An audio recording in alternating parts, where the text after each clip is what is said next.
ang sabi ni Digo nga, ni Sara.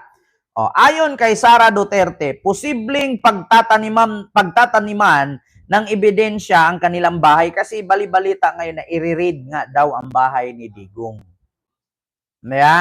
I-read daw ang bahay ni Digong. Papasukin nga. Kaya nga maraming tao nakabantay doon. Ito na. Pinaghahanda na ni Vice President Sara Duterte ang kanilang buong pamilya sa mga posibleng susunod na mangyayari matapos ang pagdakip kay dating Pangulong Rodrigo Duterte. Bukod kay Davao City Mayor Sebastian Baste Duterte, nakarating na rin sa Vice Presidente ang umano'y pagkakaroon ng search warrant sa kanilang mga ano daw? bahay. Yes, I heard about that. The search warrant applied for all the houses, all our houses, of all the members of the family.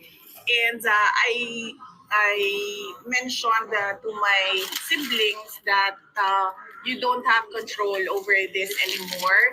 So I just told them that just secure your valuables and then just allow them to do the search.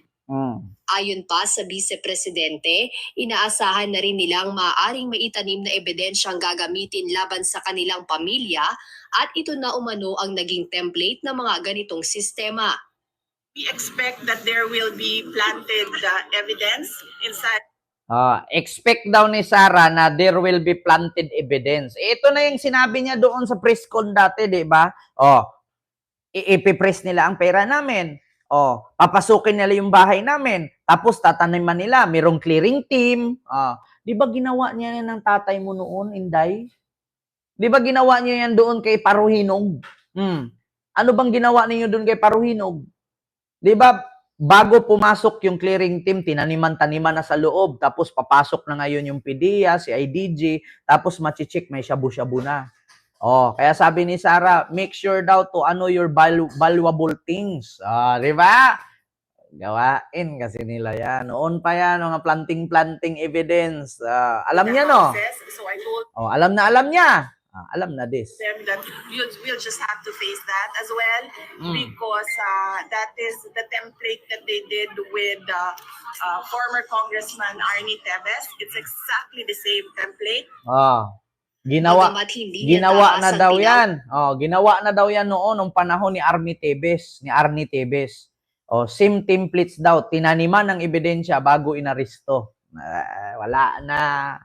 Huwag na iligal ang isasagawang mga paghahalughog, binigyang diin ni VP Duterte na walang dapat masaktan o lumaban sa nasabing proseso. Bunsod na mga maaaring susunod na mangyari, pinakiusapan na si VP Sara ng kanyang ama na umuwi na sa Pilipinas. When we talked, he, as a request, he asked me to go home. So, he repeatedly said, do not leave the country, do not leave the Philippines. And so I told him na I know, I understand that, and I do not want to be here as well. Ngunit ipinaliwanag niya dito na mananatili siya sa dahig hanggang maayos ang koordinasyon sa legal team. Maghihintay din muna siya ng isang kamag-anak na maaaring dumalaw sa dating Pangulo. Unfortunately, I am the only one who has a Schengen visa, and I am the only one who is a lawyer. So I told him that when we are able to meet with the legal team, that I will immediately return home. So I will be here until the legal team is doing their work already, and another relative is here to assist him. Jed Neresina, UNTV News and Rescue. Ay nako mga kababayan, ito na advance sila mag-isip sa mga magre-read daw sa bahay, make sure yung mga valuable things itabi daw, ayusin daw. Kasi daw baka plantingan ng shabu, lagyan ng baril, lagyan ng kung ano-anong kontrabando diyan sa loob. Ay nako mga kababayan, expected na 'yon. Gawain kasi nila 'yan. Yeah. Ngayon, Bakit hindi subukan kayo ang mag-search doon mga DDS na makita ninyo? O dapat nan papasukin muna mga DDS bago ang mga CIDG, PDEA, tsaka yung mga otoridad. Yeah.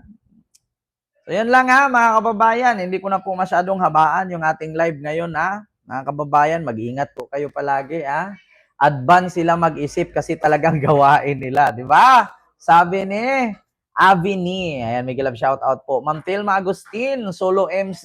Ayan. Marie Lulay, Miguel Love shout out po. Ming Pianmonte, hello po sa iyo, ma'am. Part Trupa Pips TV. Ayan, papasukin sila. Tapos sunugin na sila sabay-sabay. Ayan. So, yan lang mga kababayan. Mag-ingat po kayo. So, yun, may mga body camera naman yan. Napaka-imposibleng paplantingan. Kung naalala ko noon, yung pinasok yung bahay ni, di ba, naalala nyo yung Magunda Dato at Ampatuan? Yung likod ng pader, grabe, napakadaming pera, may mga armas. Yung likod ng pader nung winasak, may pera, may armas. Kanino ba yun? Yung Ampatuan ba yun? Magunda Dato. Naalala nyo yun? Yung ni pinasok? Sinisearch yung loob ng bahay, may mga armas na nakatago sa likod ng pader, may mga pera, mga bandol-bandol na pera, ganun. Nakabaon. Nakabaon sa gilid ng pader. Diba? Kung yung ginira nga ang Marawi, nagulat ako, ang daming pera doon sa pinto. Yung mga bolt pa, Ampatuan. Diba? Yun, nakita ko yun. Napakadami. Diba?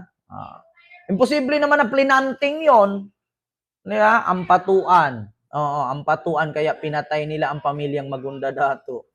Diba? Sa budiga ni Ampatuan, bala, barila at pera. Diba? So, yun lang Maraming salamat po mga kababayan. Abangan natin ang susunod na kabanata na pag-grade daw di umano ng bahay ng mga Duterte. Ayan. So, 5,000 live viewers. Thank you so much po. Sa 5,000 live viewers natin. Thank you so much. So, ibig sabihin, 5,000 kayo dyan, konti lang DDS, nagising na ang lahat.